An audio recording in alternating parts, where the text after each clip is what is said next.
U.S.-China trade talks ended today in Washington without agreement as the Trump administration boosted tariffs on $200 billion of Chinese imports. Donald Trump said he was in no rush to strike an agreement after his officials accused China of reneging on its commitments. What does that impasse mean for Canada and its own tension with China over import bans, Huawei, and Canadians being held in the country? I'm joined by Lynette, an associate professor of political science at the University of Toronto and a close observer of Chinese politics. Professor Ong, thanks for being here. Thank you for having me. Let's begin just more generally. What's your current take on the status of these U.S.-China talks and today's developments where we saw the two sides part without a firm deal? I think it's unfortunate. I think it's bad for not only the economies of the two countries, but overall bad news for global economies. So President Trump thinks that he's doing this for national interest, but we know that actually no one wins from a trade war. So you have increased tariffs being slapped on Chinese goods, but guess who actually consumes those Chinese products, right? It is U.S. consumers. So ultimately, U.S. consumers have to pay a higher price compared to what they used to pay. So, the welfare loss is on the U.S. economy. And we'll get to the Canadian implications in a moment, but I just want to touch on what the Chinese position is on these talks, because obviously Donald Trump's position is fairly well known, whether or not you read his Twitter account.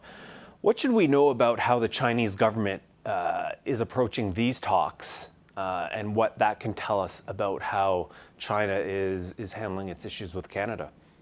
Sure. Several things. One is Chinese economy is slowing down quite dramatically.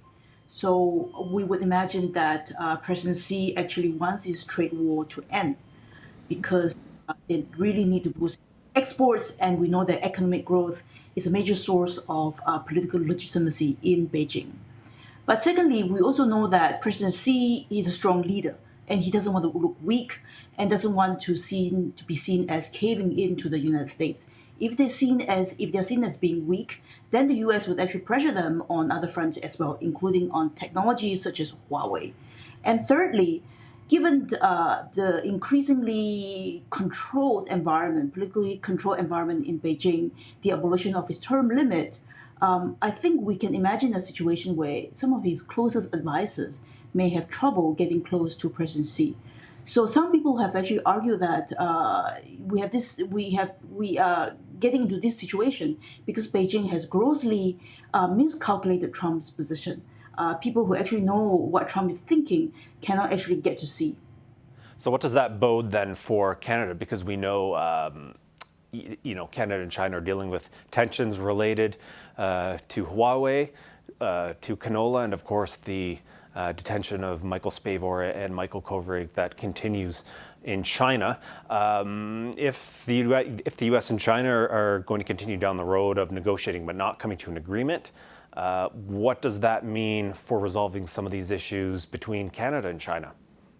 So I think it will have implications on Canada on two fronts.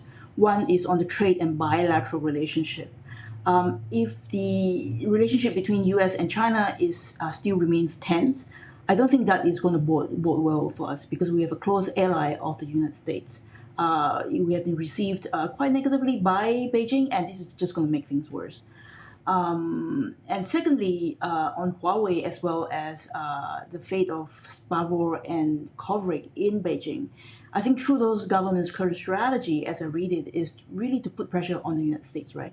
To bring these two guys into the equation of trade talk and trade negotiation with China. And given how this talk is going right now, I don't think there's any scope for doing that. And on top of that, the U.S. doesn't seem to be caring enough for Canada to want to care about the fact that we actually made the arrest of Meng Wanzhou on their behalf, but we are actually suffering the consequences. And of course, that extradition proceeding has been pushed to September and of course could last a lot longer than that. So in your view, is there a solution that China can accept short of her complete release from custody? And how does that play into the continuing debate in this country over Huawei's participation in the 5G process? Because that may also not be resolved until later this year at the earliest.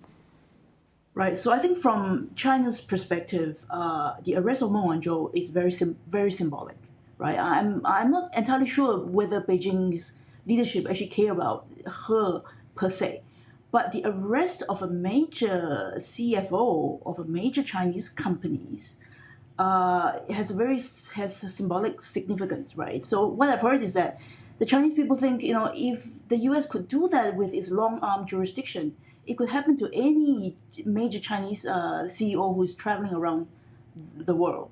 So I think for this matter to come to a resolution, satisfactory resolution, short of release of Meng Wanzhou, there China needs to think that it doesn't lose face.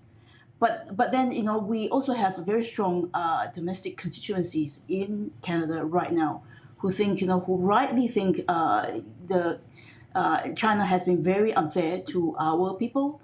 The way in which the two Canadians have been treated in Beijing is nowhere near Meng's condition in Vancouver, as well as increasing Chinese influence on Canadian politics. I think Trudeau government needs to take care of the voices and the concerns raised by these people. So, there are various issues at play, and I think it's a difficult job for the government to handle. Well, we've seen certainly criticism of how the government has handled the China file. And this week, Andrew Scheer put forward his foreign policy plan for the Conservatives.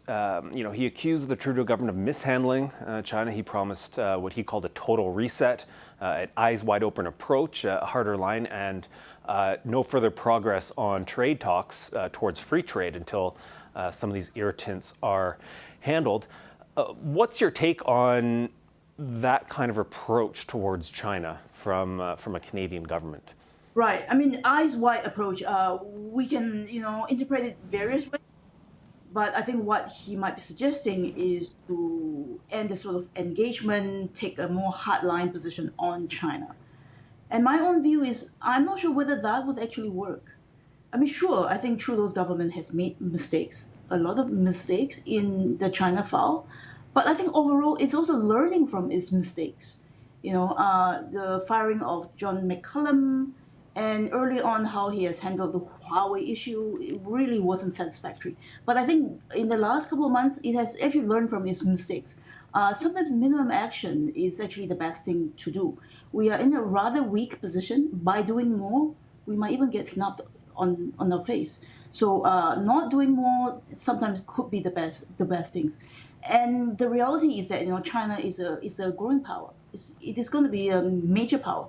Not engaging with China, I don't think is actually a solution, and it cannot be good for Canada.